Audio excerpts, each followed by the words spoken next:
কুয়েটে বৈষম্য বিরোধী ছাত্র আন্দোলনের নেতাকর্মীদের সাথে ছাত্রদলের সংঘর্ষ হয়েছে এবং সেখানে একজন যুবদল নেতাকে রামদা হাতে দেখা গেছে। আপনি কিছুক্ষণ আগে ছাত্রলীগ সম্পর্কে যে মন্তব্য করছিলেন যে হেলমেট চাপাতে কুড়াল বাহিনী, তো যুবদলের একজন নেতাকেও সেরকম একেবারে পরিষ্কার চলে এসেছে।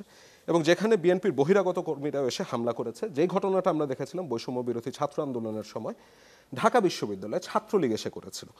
এবং টিএসসিতে একটি সংবাদ সম্মেলন হয়েছে যেখানে ছাত্র দলের সভাপতি বলেছেন যে শিবিরের ওপর দায় চাপিয়ে দেন, মানে পাশ থেকে বলছিলেন, সেটা মাইকে চলে এসেছে।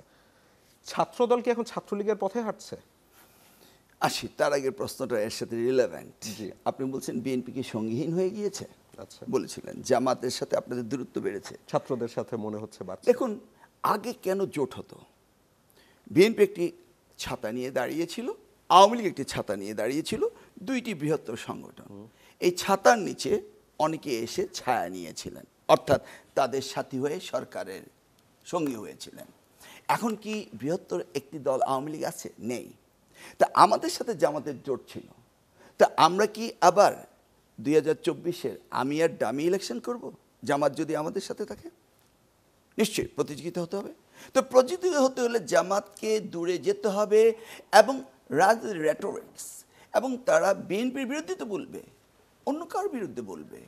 আর আমরা চেষ্টা লোক, তার মানে বিরোধিতা কি শুধু লোক দেখানো না, এটা তো বলতেই হবে, কারণ দুটি দলই তো এখন একটা জায়গায় এসছে, আরগুলি তো মার্জিনাল না।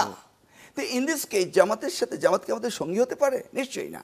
আর হিস্টোরিক্যালি যদি আপনি দেখেন 1991-এ বিএনপি জামাতের সাথে অলিখিত ছিল যে যেখানে বিএনপি ক্যান্ডিডেট ভালো করবে জামাত ভোট দেবে, জামাতের ক্যান্ডিডেট ভালো করবে বিএনপি ভোট দেবে। সেই সময় ওভার 18 সিট পেয়েছিল জামাত। আর 96-এ যখন আওয়ামী লীগের দোসর হয়ে কেয়ারটেকার কনসেপ্টের জন্য এই জামাতের আবিষ্কার কেয়ারটেকার গভর্নমেন্ট, সেটা যখন আন্দোলন করে জামাতের সাথে ঐক্য করে আওয়ামী লীগ নির্বাচন হয়ে গেল, একই কন্ডিশন ছিল, যেখানে আওয়ামী লীগ এগিয়ে আছে জামাত ভোট দেবে, যেখানে জামাত এগিয়ে আছে আওয়ামী লীগ ভোট দেবে। তাকে আওয়ামী লীগ করেছিল, তাদের ড্রপ টু 2। তারা তখন রিয়েলাইজ করেছে যে আমাদের সাথে ইলেকশন ভোটের যে সমীকরণ সেটা শুধু বিএনপির সাথে হয়। অ্যাগেইন তারা আমাদের সাথে এসেছিল এবং ইন দিস কেস তারা আবার 18টি আসন পেয়েছিল এবং 2টি মন্ত্রিত্ব পেয়েছিল। আজকের প্রেক্ষাপটে আওয়ামী লীগ অনুপস্থিত, সেই জায়গায় জামাত আমাদের সাথে একসাথে রাজনীতি করতে পারে না। তারপর কিন্তু বিএনপি 31 দফা রাষ্ট্র মেরামতে বলেছে যে নির্বাচনের পর আমরা জাতীয় সরকার করব, কারণ আমরা দেখতে পাচ্ছি যে এই নির্বাচনে কিভাবে আসন বণ্টিত হবে, unless there is no conspiracy against BNP. আর যদি বিএনপির ভিতরে কনস্পিরেসি হয় তাহলে অন্য কিছু হবে। আমরা এই যে পরবর্তী প্রশ্নগুলো আসছি কুয়েট নিয়ে, it's a part of conspiracy.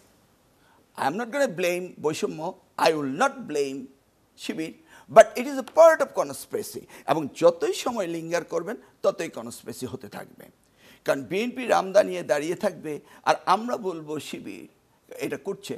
This is not the debate. ডিবেটের রুট কজেস প্রবলেমে যেতে হবে, তাহলে you will identify everything. In this case এই গভর্নমেন্টের উইকনেসের জন্যই তো 5ই আগস্টের পরে আবার এই ধরনের প্রভোকেশন হবে, এটা তো আমরা মেনে নিতে পারি না। তাহলে গভর্নমেন্ট চুপ কেন? So it's a triangular provocation and it is root causes conspiracy. আপনি কি দেখতে পাচ্ছেন না সকলে মিলে আগামী দিনে ক্লিন কাট বিএনপি আসছে দায়িত্বে ক্ষমতায়, সেটাকে রেসিস্ট করার জন্য কত রকম multi purpose multi national politics হচ্ছে? Is not clear to your eye? Am I wrong? আচ্ছা, আপনি যদি সঠিক নির্বাচন 2024-এ দিতেন, আপনি কি ভাবতে পারেন যে বিএনপি ছাড়া অন্য কোনো দল ক্ষমতায় আসতো? 2018 যদি দিতেন, 2014-তে যদি দিতেন, আপনি তো নির্বাচনই দেন নেই। কার ভয়ে নির্বাচন দেন নেই? কি জামাতের ভয়ে না বিএনপির ভয়ে? Answer my question. It's a clean cut game. বিএনপির সমতুল্য পার্টি কি 5ই আগস্টের আগে কেউ ছিল? তাহলে 5ই আগস্টের পরে এই চরিত্রটা, এই ডিরেকশনটা চেঞ্জ হবে কেন? আজকে কেন এত তর্ক বিতর্ক হবে? কেন আপনি আজকে আপনাকে বলতেছেন ছাত্র লীগ আর ছাত্র দলের সাথে আপনি একই পাল্লায় ওজন করছেন? আপনি কি দেখেন না ছাত্রলীগ কী করেছে? আপনি কি ছাত্রলীগের সাথে ছাত্র দলের তুলনা করার সময় এসে গিয়েছে? কয়টি খুন, কয়টি রাজধানী, কয়টি ধর্ষণ, কয়টি অত্যাচার, কয়টি নিপীড়ন ছাত্রদল করেছে যে আজকে 6 মাসের ভিতরে আপনি তুলনা করতে পারলেন যে ছাত্রলীগের সাথে ছাত্রদল? আমরা কি সেই জায়গায় এসেছি? হয়তোবা কুয়েটে একজনের রামদা নিয়ে বেরিয়েছে, মিডিয়ার কারণে এটা দেখেছেন, ফাইন, ধরে নিলাম, আমাদের বহিষ্কার করলাম, তারপর কি আপনি ছাত্রলীগের সাথে ছাত্রদলের তুলনা করতে পারেন? আচ্ছা, তার মানে এই জায়গায় আপনি আপনার বিচারে বিবেচনায় এতটা যদি অবিবেচক আমরা হয়ে যাই, তাহলে তাহলে বলবো যে ষড়যন্ত্রের ভিত আরো অনেক অনেক গভীরে।